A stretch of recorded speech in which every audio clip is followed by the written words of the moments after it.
नमस्कार, मैं डॉक्टर अंचन Kaliya, senior physician, और आज हम चर्चा करेंगे ब्लड प्रेशर या हाइपरटेंशन के बारे में। तो ब्लड प्रेशर क्या है? इसमें ब्लड प्रेशर का मतलब आम भाषा में ये होता है कि हमारा शरीर में हमारा जो ब्लड प्रेशर है वो बढ़ा हुआ है। इसके दो स्टेजेस होते हैं, एक होता है प्री हाइपरटेंशन और एक होता है हाइपरटेंशन। नॉर्मली लोगों की ये क्वेरी रहती है, हम किसको हाइपरटेंशन माने, किसको प्री हाइपरटेंशन माने, या किसके कब हमें लगे कि हमें ब्लड प्रेशर है। तो यूजुअली जो रेंज होती है आपका 120 जो सिस्टोलिक ब्लड प्रेशर होता है, अगर वो 120 से 139 ऊपर वाला और नीचे 80 से 89 का से ज़्यादा हो तो उसको हम हाइपरटेंशन की कैटेगरी में आ जाता है। इसके अलावा जो 120 से 139 की कैटेगरी है वो हमारी प्री हाइपरटेंशन में आती है। इसके ऊपर अगर बीपी हो तो हम उसको हाइपरटेंशन की कैटेगरी में मानते हैं। अब इसके सिम्टम्स क्या होते हैं, तो हम एक एक करके आज सिम्टम्स के बारे में ज़्यादा चर्चा करेंगे ताकि आप लोगों को अच्छी जानकारी हो। सबसे पहला जो सिम्टम होता है इसका वो होता है हेडेक रहना। तो लोग यूजुअली कंप्लेन करते हैं कि उनको सर में दर्द रहता है, चक्कर आते हैं, घबराहट रहती है, काम में मन नहीं लगता है। ये सब जो सिम्टम्स होते हैं ये इंपॉर्टेंट सिम्टम्स हैं जो हर पेशेंट्स को 80 to 85% पेशेंट्स कंप्लेन करते हैं। इसके अलावा जो इम्पॉर्टेंट है वो होता है घबराहट, चेस्ट पेन या पैल्पिटेशन, जिसको हम बोलते हैं छाती में दर्द होना, दिल की धड़कन बढ़ना या घबराहट होती है। तो जिसका बीपी ज़्यादा रहता है उन पेशेंट्स को अक्सर ये कंप्लेन रहती है कि उनको ऐसे घबराहट रहती है या दिल की धड़कन तेज़ रहती है। इसके अलावा जो हमारे पास सिम्टम्स लेकर मरीज आते हैं वो कहते हैं कि उनका कॉन्सेंट्रेशन नहीं कर पाते वो, और उनको चिड़चिड़ापन रहता है। तो चिड़चिड़ापन होना, बात में गुस्सा आना, ये भी एक इम्पॉर्टेंट सिम्टम्स है ब्लड प्रेशर का। इसके अलावा जो है कई पेशेंट्स ये भी कंप्लेन करते हैं कि उनके पाँव में सूजन आ जाती है या उनको आंखों से कम दिख रहा है, जिसको वो ब्लरिंग ऑफ विजन कहते हैं, या धुंधलापन होता है। ये भी एक सिम्टम्स होता है जो इम्पॉर्टेंट जिसको हम कहते हैं। तो जब आपको ये सिम्टम्स आने लगे तो ज़रूर अपने डॉक्टर के पास जाकर इसका अपना बीपी एक बार ज़रूर नपवाएं। अब हम चर्चा करते हैं कि इसके क्या कारण होते हैं। तो यूजुअली जो ब्लड प्रेशर होता है वो एक एसेंशियल हाइपरटेंशन की कैटेगरी में आता है, और 80 से 90% जो हम पॉपुलेशन होती है उसको ये एसेंशियल हाइपरटेंशन ही रहता है। पर कुछ 2 से 10% ऐसे लोग होते हैं जिनमें कोई और कारण होता है ब्लड प्रेशर का, जिसको हम अक्सर मिस कर देते हैं।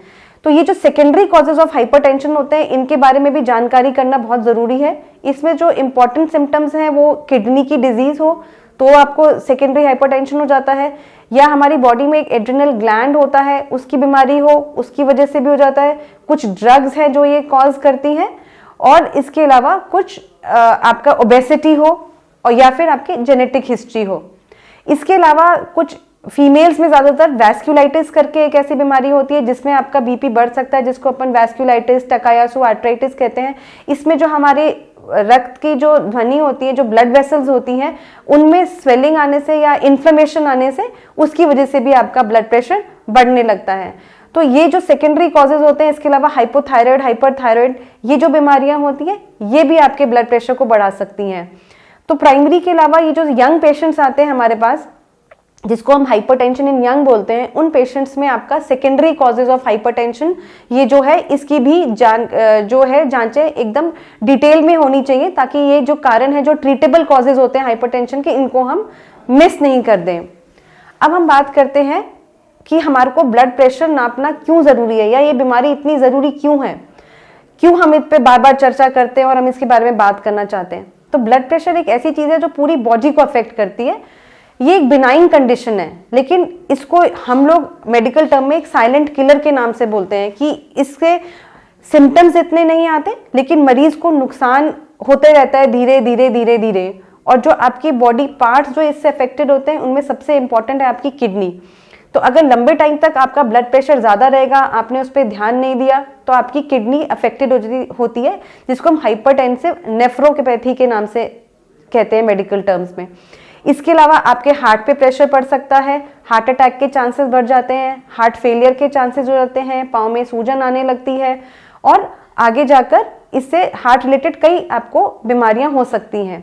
तीसरा जो इम्पॉर्टेंट ऑर्गन या अंग जो आपके शरीर का अफेक्ट होता है वो है ब्रेन।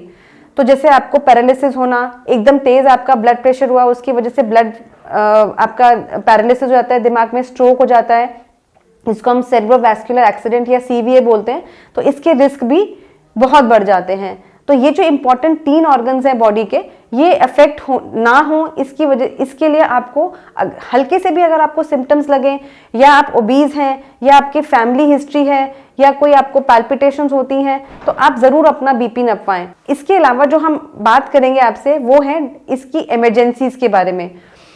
तो हाइपरटेंशन इमरजेंसीज के बारे में हर आदमी को ज्ञान होना चाहिए। हाइपरटेंसिव इमरजेंसी जो कॉमनली हम इग्नोर कर देते हैं, उनमें जो है वो हम डिस्कस करेंगे अपने हार्ट अटैक के बारे में। तो हार्ट अटैक ऐसी बीमारी होती है, अचानक से आपको लगे कि घर में कोई आदमी है जिसको अचानक से छाती में दर्द हुआ, एकदम से सांस फूलने लगी, या फिर लेटने में दिक्कत होने लगती है, तो ये जो होती है हाइपरटेंसिव इमरजेंसीज होती है जिसमें आपका हार्ट अटैक आ सकता है।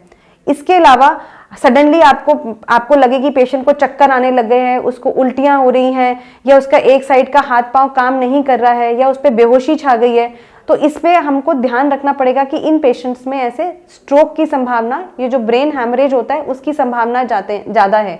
तो तुरंत आपको ऐसे मरीजों को अस्पताल में लेकर जाना है, बिकॉज ये एक इमरजेंसी है जो एकदम से हाई ब्लड प्रेशर की वजह से हुई है। तो ऐसे मरीज को घर पे नहीं रखें, तुरंत के तुरंत उनको हॉस्पिटल लेकर जाएं। अब हम बात करते हैं इलाज की। तो ब्लड प्रेशर का इलाज, काफ़ी दवाइयाँ आ चुकी हैं अब, और ब्लड प्रेशर का इलाज सिंपल है। सबसे पहले जो इसमें जो इम्पोर्टेंट है वो हमारा है डाइट का रोल। तो डाइट के रोल में हमको सबसे इम्पोर्टेंट है, जिसको हम डैश डाइट बोलते हैं, वो हमें फॉलो करनी चाहिए। इस डैश डाइट में आपको नमक कम खाना है। तो आपके जो क्वांटिटी ऑफ नमक है वो आइडियली जो होता है 2 से 3 ग्राम से आपको कम रखना है। इसके अलावा आपको जो हरी पत्ते की सब्जी होती है, हेल्दी फ्रूट्स, वेजिटेबल्स, इनका सेवन ज़्यादा करना है। तली हुई चीज़ें कम खानी है, और जितना आपका डाइट का रिक्वायरमेंट है या पोर्शन साइज जिसको हम बोलते हैं, उसको हमें कम करना है। तो जैसे आप अपना पोर्शन साइज कम करेंगे या खाने की मात्रा कम करेंगे, तो आपका ऑटोमेटिकली वेट कम होगा, और वेट रिडक्शन से ही 5 से 7 मिलीमीटर ऑफ मर्क्यूरी अपने आप नेचुरल वे में कम आने लगता है। तो डाइट, दूसरा वेट, तीसरा होता है एक्सरसाइज। एक्सरसाइज में जो हम कहते हैं वो ये है कि आप एटलीस्ट 30 से 40 मिनट्स तक का डेली ब्रिस्क वॉक करें, at least 5 days in a week. 5 दिन आप जरूर वॉक करें। अगर आप वॉक नहीं करना चाहते तो आप जिम कर सकते हैं, आप योगा कर सकते हैं, आप कोई भी एनी फॉर्म ऑफ एक्सरसाइज जो आपको कंफर्टेबल हो आप कर सकते हैं। इसमें जब बहुत ज़्यादा सर्दी हो और जिन लोगों का बीपी ज़्यादा रहता हो, तो उन एल्डरली पेशेंट से ये भी एक गुजारिश है कि जब धूप आए या बहुत ज़्यादा ठंड हो तब आप बाहर नहीं जाएं, जब धूप आए उस टाइम पे ही आप वॉक करने निकलें, क्योंकि सर्दियों में हमारी मांसपेशियां जकड़ जाती हैं और अपने जो ब्लड वेसल्स होते हैं वो भी सिकुड़ जाते हैं। तो हाई ब्लड प्रेशर या एकदम से तेज बीपी होने के चांसेस ज़्यादा रहते हैं। जो चौथी चीज़ आती है आपके वेट लॉस, डाइट और एक्सरसाइज के बाद, वो है दवाइयाँ। अगर आपको पता है कि आपका ब्लड प्रेशर ज़्यादा है तो आप घबराएं नहीं, आप प्रॉपर काउंसलिंग लें, डाइट फॉलो करें, डॉक्टर्स की सलाह माने, और जो दवाई आपको प्रिस्क्राइब करी है आप उसको प्रॉपर तरीके से फॉलो करें। दवाई नहीं खाने से नुकसान ज़्यादा है दवाई खाने के बजाय, तो आप बेटर है अपने ब्लड प्रेशर को कंट्रोल करिए, सो दैट जो ये दिक्कतें आती हैं, जो हमारे ऑर्गन्स हैं जिसको हम बोलते हैं जो एंड ऑर्गन डैमेज हो गया है, ब्लड, किडनी को, हार्ट को, ब्रेन को, उससे हम बच सकते हैं।